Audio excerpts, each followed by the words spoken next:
সময়টা ১৯৫৯ সাল। বরিশাল জেলা স্কুলের করিডোরে তখনও সাদা শার্ট আর সাদা প্যান্টেই ঘুরে বেড়াতো ছাত্ররা। কে জানতো সময়ের পরিক্রমায় সেই সময়ের এক কিশোর এখন ২০২৬-এ এসে সামলাবেন দেশের আইনসভা, জাতীয় সংসদ।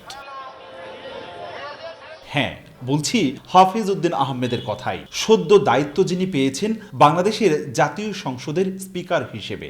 মেধা আর দেশপ্রেমের এক অনন্য মিশেল মেজর অবসরপ্রাপ্ত হাফিজ উদ্দিন আহমেদ বীর বিক্রম এবার বসলেন দেশের আইনসভার সর্বোচ্চ আসনে। ত্রয়োদশ জাতীয় সংসদের প্রথম অধিবেশনে স্পিকার নির্বাচিত হওয়ার পর থেকেই বরিশাল জেলা স্কুল এবং সরকারি বিএম কলেজের শিক্ষার্থীদের মাঝে বইছে ভিন্ন রকম এক আনন্দের জোয়ার। প্রাক্তন ও বর্তমান শিক্ষার্থীদের কাছে তিনি এখন জাতির অভিভাবক। কেউ কেউ গোপনে বাসনা বুনছেন ভবিষ্যতে স্পিকার হবার, কেউ কেউ বরিশালের হাফিজ উদ্দিন আহমেদের কাছে প্রত্যাশারও যেন ডানা মিলে বসেছেন। মেজর হাফিজ উদ্দিন বীর বিক্রম বীর মুক্তিযোদ্ধা ছিলেন এবং বাংলাদেশের সর্বোচ্চ বীরত্বের প্রতীক বীর বিক্রমে তিনি ভূষিত হয়েছিলেন। তো তিনি বিএম কলেজ থেকে জাতীয় সংসদ স্পিকার মনোনীত হয়। বিএম কলেজের শিক্ষার্থী হিসেবে আমরা গর্বিত এবং আসলে আগামীর যে বাংলাদেশ, সেই বাংলাদেশে প্রগতিশীল নেতৃত্ব যেসব শিক্ষা প্রতিষ্ঠানে তৈরি হয়েছে, সেসব শিক্ষা প্রতিষ্ঠানের আমি একজন শিক্ষার্থী হিসেবে আসলে গর্ববোধ করি। আমরা মনে করি বিএম কলেজে একটা গর্ব। বিএম কলেজ আমাদের আদর্শের প্রতীক বরিশাল বিভাগের। সেই জন্য বরিশাল যে বিএম কলেজ কেন্দ্রিক যারা রাজনীতি করেন, তারা কেউ না কেউ এক সময় বাংলাদেশের নেতৃত্ব দান করেন। তেমনি একজন আমাদের হাফিজ উদ্দিন আহমেদ বীর বিক্রম। উনি আসলে স্বাধীন বাংলা ফুটবল দলের সদস্য ছিল এবং উনি অবিভক্ত পাকিস্তানের ফুটবল দলেও খেলেছিলেন। সো উনি স্পিকার না হলে উনি অনেক আগে থেকে, আমি মনে করি, একজন জেলা স্কুলে একজন গর্বিত স্টুডেন্টই এবং তাদের পদচিহ্ন অনুসরণ করাই আমাদের সকলেরই প্রচেষ্টা। আমার খুব পরম সৌভাগ্য যে আমাদের স্কুলের যেই বারান্দায় উনি দৌড়িয়েছেন সেখানে আমিও এখন দৌড়াতে পারছি। তো একজন মানুষ যে কীভাবে কৃতিত্ব অর্জন করতে পারে তাকে দেখে ছোটোমণিরাও আমাদের এখানে ইন্সপায়ার হবে।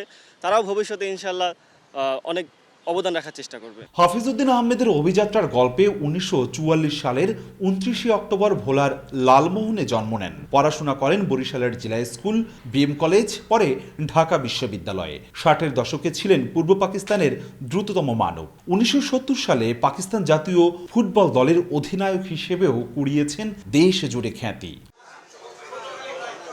১৯৭১-এর ২৫শে মার্চ কাল রাতে যশোরে থাকা অবস্থায় পাকিস্তান সেনাবাহিনীর বিরুদ্ধে বিদ্রোহ ঘোষণা করেন তিনি। সম্মুখ সমরে বীরত্বের জন্য দেশ তাকে দিয়েছে বীর বিক্রম উপাধি। এখন সংসদীয় গণতন্ত্রের চাকা সচল রাখতে তার দীর্ঘ সামরিক শৃঙ্খলা আর রাজনৈতিক অভিজ্ঞতাই বড় ভরসা বলে মনে করছেন বিশ্লেষকরা। উনি কিন্তু মূলত প্লেয়ার এবং খেলাধুলার সুবাদে উনি আর্মিতে দাঁড়াইছেন এবং সেখানে কমিশন প্রাপ্ত হয়েছেন এবং কমিশন অবস্থায় কিন্তু উনি আর্মিতে বেশ সেবা দেওয়ার একটি পর্যায়ে যখন মুক্তিযুদ্ধ শুরু হয়ে যায় উনি কিন্তু বিদ্রোহ ঘোষণা করেন। দেশের পক্ষে, দেশ মাতৃকার পক্ষে উনি যুদ্ধে নামেন। উনি রাজনীতিতেও কিন্তু ঠিক স্বল্পভাষী এবং কোনো দল ছুটটুট ওরকম না এবং সে কিন্তু খুব বিতর্কের ঊর্ধ্বে এবং ওই রকম করে যে ছিল। তার রাজনীতিটা যদিও শুরু হয়েছিল জাতীয় পার্টির থেকে এবং তারপরে বিএনপিতেও উনি এসেছেন। সরকারের পক্ষ থেকে ওনাকে স্পিকারের দায়িত্ব দেওয়া হয়েছে। আমরা স্বাগত জানাই। আমরা মনে করি যে এই কাজটা উনি যথাযথভাবে সম্পন্ন করতে পারবেন। হাফিজ ছিল খুব শান্তশিষ্ট এবং মেধাবী। জেলা স্কুল থেকে পাশ করার পরে সে বিএম স্কুলে পড়াশোনা করে, তারপরে সে ঢাকাতে যায় এবং সে একজন তৎকালীন পূর্ব পাকিস্তানের